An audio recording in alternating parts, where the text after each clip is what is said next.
এই জন্য জীবনের যৌবন নষ্ট করি নাই, এই জন্য শহীদরা রক্ত দিয়ে যায় নাই যে কয়েকটা চোরাকার বাড়ি মুনাফর ঘুষখোর দেশের সম্পদ বাইরে বাইর করে দিয়ে আসে, জিনিসের দাম কুদাম করে মানুষকে না খাওয়া মানে উৎখাত করতে হবে বাংলার বুকের থেকে। এদের টাকা নাই, পয়সা নাই, চাল নাই, ডাল নাই, রাস্তা নাই, রেলওয়ে ভেঙে দিয়ে গেছে।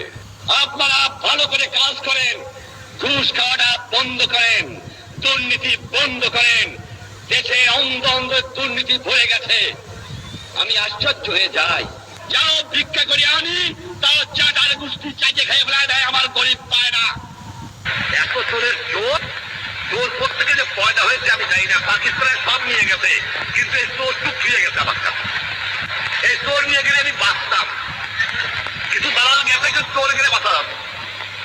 তারা 20 জন লোক শিক্ষিত, আমরা কতটা 20 জন, তার মধ্যে 5 জন লোক আমরা বলতে পারি আমরা শিক্ষিত। আজকে একটা কথা প্রশ্ন আমার, এই যে দুর্নীতির কথা বললাম, আমার কৃষক দুর্নীতিবাদ না, আমার শ্রমিক না, কে